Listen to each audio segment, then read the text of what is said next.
അപ്പോൾ നമുക്ക് നമ്മുടെ സദ്യ സാമ്പാർ ഉണ്ടാക്കാൻ തുടങ്ങാം. ആദ്യം നമുക്കിതിന് വേണ്ടിയ സാധനങ്ങൾ എന്തൊക്കെയാണെന്ന് നോക്കാം.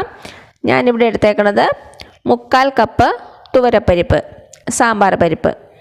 പച്ചക്കറികളായിട്ട് എടുത്തേക്കുന്നത് ഒരു മുരിങ്ങയ്ക്ക, ഒരു ചെറിയ കഷ്ണം മത്തങ്ങ, 3-4 കൊത്തമര, ഒരു മീഡിയം സൈസ് ക്യാരറ്റിൻ്റെ പകുതി, അര സവാള, 4 പച്ചമുളക് എടുത്തിട്ടുണ്ട്.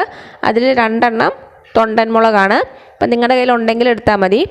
പിന്നെ എടുത്തേക്കണത് ഒരു തക്കാളി, ഒരു 5 വെണ്ടയ്ക്ക, ഒരു ചെറിയ കത്തിരിക്ക, അതേപോലെ തന്നെ ഒരു ചെറിയ ഉരുളക്കിഴങ്ങ്, അവസാനമായിട്ട് ഒരു 10-15 ചെറിയ ഉള്ളി, അതൊന്ന് കട്ട് ചെയ്തിട്ടുണ്ട്. അപ്പം നിങ്ങൾക്ക് ഇഷ്ടമുള്ള വെജിറ്റബിൾസ് യൂസ് ചെയ്യാം. വളരെ കുറച്ച് മാത്രം എടുക്കുക. ഒത്തിരി കഷ്ണങ്ങൾ ചേർത്താൽ നമ്മുടെ സാമ്പാറിൻ്റെ ടേസ്റ്റ് മാറിപ്പോകും.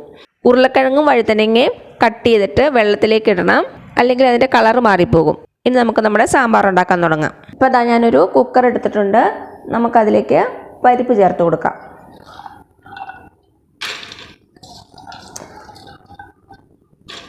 മുക്കാൽ കപ്പ് പരിപ്പ്. ഇനി ഇതിലേക്ക് ഉരുളക്കിഴങ്ങ്, ക്യാരറ്റ്, കൊത്തവര, മത്തങ്ങ, സവാള, പച്ചമുളക്. ഇപ്പോൾ 2 പച്ചമുളക് മാത്രമേ ചേർക്കുന്നുള്ളൂ. ബാക്കി നമുക്ക് പിന്നെ ചേർത്ത് കൊടുക്കാം. പരിപ്പിൻ്റെ കൂടെ ഇത്രയും പച്ചക്കറികൾ മാത്രമേ ചേർക്കുന്നുള്ളൂ.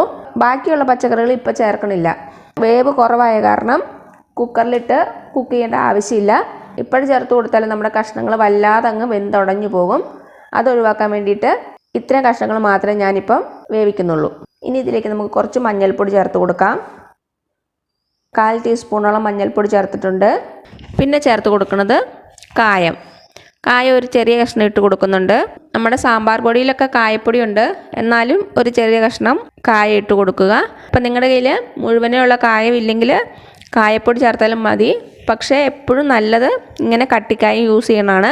അതിനാണ് നല്ല ടേസ്റ്റും നല്ല മണവും കിട്ടണത്. ഉണ്ടെങ്കിൽ ഇത് തന്നെ യൂസ് ചെയ്യണതാണ് കൂടുതൽ നല്ലത്. കായവും കൂടെ ചേർത്ത് കൊടുത്തു. ഇനി ഇതിലേക്ക് നമുക്ക് കുറച്ച് ഉപ്പും കൂടെ ചേർത്ത് കൊടുക്കാം. ഇനി ഇതിലേക്ക് നമുക്ക് ആവശ്യത്തിന് വെള്ളം ഒഴിച്ചു കൊടുക്കാം.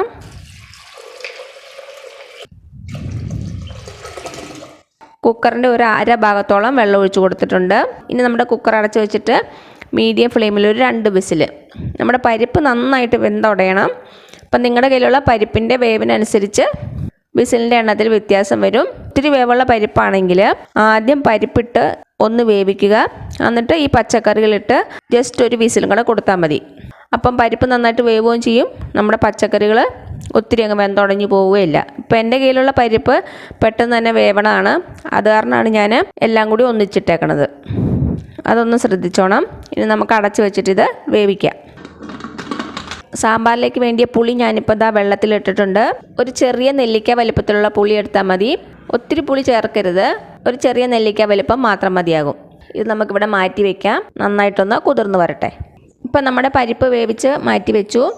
ഇനി വേണ്ടത് ഒരു പാത്രം ചൂടാക്കാൻ വയ്ക്കുക. നമുക്കതിലേക്ക് വെളിച്ചെണ്ണ ഒഴിച്ചു കൊടുക്കാം. വെളിച്ചെണ്ണ തന്നെ യൂസ് ചെയ്യാൻ ശ്രദ്ധിക്കുക. എണ്ണ ഒഴിച്ച് കൊടുത്തിട്ടുണ്ട്. ഇതിലേക്ക് നമ്മൾ അരിഞ്ഞു വെച്ചിരിക്കുന്ന ചെറിയ ഉള്ളി ചേർത്ത് കൊടുക്കാം.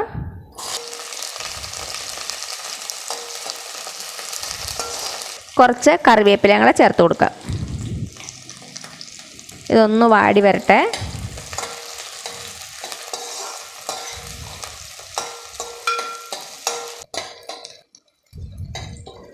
ഇനി ഇതിലേക്ക് നമുക്ക് നമ്മുടെ വെണ്ടയ്ക്ക ചേർത്ത് കൊടുക്കാം. 5 വെണ്ടയ്ക്ക.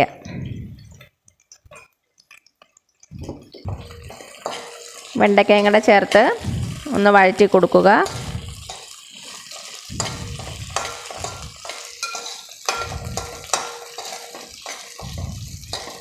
അപ്പം എന്താ വെണ്ടയ്ക്കയും കൂടെ ഇട്ടിട്ട് ഒരു 2 മിനിറ്റ് ഒന്ന് വഴറ്റി കൊടുത്തിട്ടുണ്ട്.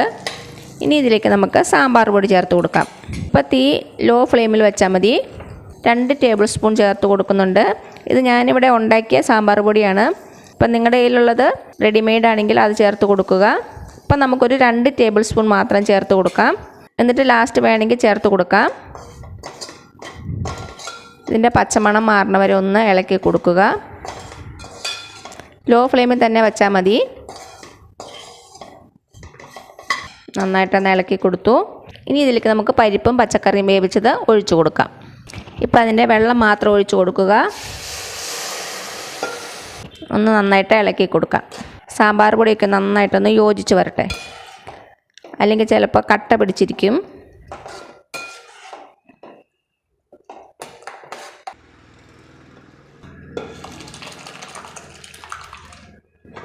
ഇപ്പം നമ്മുടെ പരിപ്പും പച്ചക്കറിയും വേവിച്ചത് ചേർത്ത് കൊടുത്തു. നന്നായിട്ടൊന്ന് മിക്സ് ചെയ്ത് കൊടുക്കുക. ഇനി ഹൈ ഫ്ലെയിമിലേക്ക് മാറ്റാം. ഇനി ഇതിലേക്ക് നമുക്ക് പുളി ചേർത്ത് കൊടുക്കാം. ആവശ്യത്തിനുള്ള ഉപ്പും കൂടെ ചേർത്ത് കൊടുക്കുക. ഇനി ഇതിലേക്ക് നമുക്ക് ബാക്കി കഷ്ണവും കൂടെ ചേർത്ത് കൊടുക്കാം. നമ്മൾ മുരിങ്ങയ്ക്കയും വഴുതനങ്ങയും തക്കാളിയൊന്നും ചേർത്തില്ലായിരുന്നല്ലോ, അത് ഈ സമയത്ത് ചേർത്ത് കൊടുക്കാം.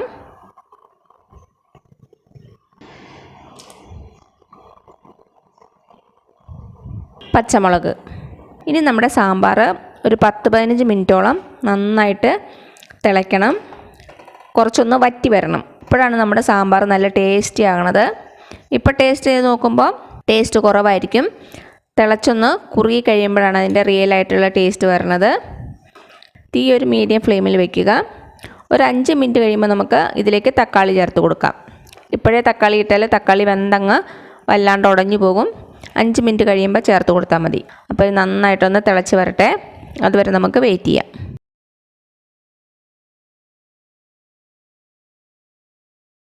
അപ്പോൾ അത് ഒരു 5 മിനിറ്റ് ആയിട്ടുണ്ട്. നമുക്ക് തക്കാളിയും കൂടെ ചേർത്ത് കൊടുക്കാം.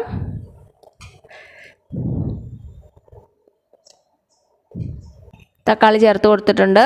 ഒരു 10 മിനിറ്റ് കൂടി ഇരുന്ന് തിളയ്ക്കട്ടെ. ഇപ്പോൾ ഇതാ നമ്മുടെ സാമ്പാർ തിളയ്ക്കാൻ തുടങ്ങിയിട്ട് ഒരു 15 മിനിറ്റോളം ആയിട്ടുണ്ട്. അത്യാവശ്യം നന്നായിട്ട് തിക്കായിട്ടുണ്ട്. ഇതിനി ഇരിക്കുമ്പോൾ കുറച്ചുകൂടി ഒന്ന് തിക്കാകും. ഉപ്പൊക്കെ ഒന്ന് ചെക്ക് ചെയ്ത് നോക്കുക. ഇനി ഇതിലേക്ക് നമുക്ക് കുറച്ച് മല്ലിയില ചേർത്ത് കൊടുക്കാം.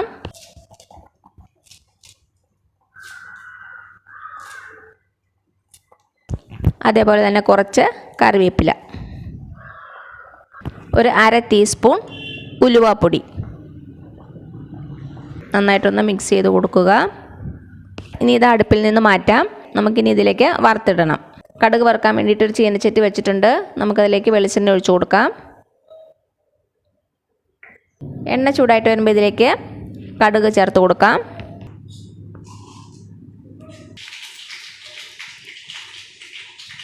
കടുക് പൊട്ടി വന്നിട്ടുണ്ട്. ഇതിലേക്ക് ഒരു 4 വറ്റൽമുളക് ചെറുതായിട്ട് കട്ട് ചെയ്തത്, കുറച്ച് കറിവേപ്പില. സാമ്പാർ ടേസ്റ്റ് ചെയ്ത് നോക്കിയപ്പം സാമ്പാർ പൊടി കുറവാണെന്ന് തോന്നുവാണെങ്കിൽ ഈ സമയത്ത് കുറച്ച് സാമ്പാർ പൊടി ഇതിലേക്ക് ഇട്ട് കൊടുക്കുക. തീ ഓഫ് ചെയ്തിട്ട് ഇട്ട് കൊടുത്താൽ മതി. എന്നിട്ട് ഒന്ന് മൂപ്പിച്ചിട്ട് നമ്മുടെ സാമ്പാറിലേക്ക് ഒഴിച്ചു കൊടുത്താൽ മതി. ഇപ്പോൾ എനിക്കിവിടെ സാമ്പാർ പൊടിയുടെ ടേസ്റ്റൊക്കെ ഉണ്ട്, അത് കാരണം ഇനി ഞാൻ ചേർക്കണില്ല. വറവ് നമ്മുടെ സാമ്പാറിലേക്ക് ചേർത്ത് കൊടുക്കാം. അവസാനമായിട്ട് ഒരു മേമ്പൊടിക്ക് വേണ്ടിയിട്ട് ഒരു നുള്ള് ഉലുവാപ്പൊടി, ഒരു നുള്ള് കായപ്പൊടിയും കൂടെ ചേർത്ത് കൊടുക്കാം. പെട്ടെന്ന് തന്നെ അടച്ചു വെച്ച് കൊടുക്കുക. അതിൻ്റെ സ്മെല്ലൊക്കെ പുറത്ത് പോകാതിരിക്കാൻ വേണ്ടിയിട്ടാണ്.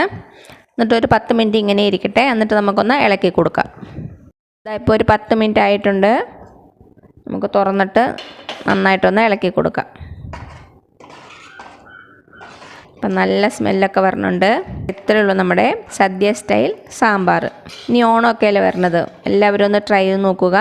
എന്നിട്ട് അഭിപ്രായങ്ങളൊന്നും അറിയിക്കാൻ മറക്കരുത്. ഞാൻ ഇതിനു മുമ്പ് കുറച്ച് സദ്യ റെസിപ്പീസിൻ്റെ വീഡിയോസ് അപ്ലോഡ് ചെയ്തിട്ടുണ്ട്. അതൊക്കെ ഒരു പ്ലേലിസ്റ്റിലാക്കി ഇട്ടിട്ടുണ്ട്. കാണാത്തവരൊന്ന് കണ്ടു നോക്കണേ. ഇതിനി ഇരിക്കും തോറുമാണ് ടേസ്റ്റ് കൂടുതൽ. സദ്യ ഉണ്ടാക്കുന്ന ദിവസം രാവിലെ സാമ്പാർ ആദ്യം ഉണ്ടാക്കി വെക്കുക. അപ്പോൾ ഉച്ചയൊക്കെ ആകുമ്പോഴേക്കും അതിരുന്ന് നല്ല ടേസ്റ്റി ആയിട്ടുണ്ടാവും. അപ്പോൾ ഈ വീഡിയോ ഇഷ്ടമായാലും താഴെ കാണുന്ന ചുമന്ന സബ്സ്ക്രൈബ് ബട്ടൺ ഒന്ന് പ്രസ് ചെയ്ത് സപ്പോർട്ട് ചെയ്യണേ. അപ്പോൾ അതിന് തൊട്ടടുത്തൊരു ബെല്ലൈക്കൻ വരും, അതും കൂടെ പ്രസ് ചെയ്ത് ഓൾ എന്നുള്ള ഓപ്ഷൻ കൊടുക്കുക. ഇനി പുതിയ റെസിപ്പി ആയിട്ട് വരുന്നവരേക്കും thank you so much. By.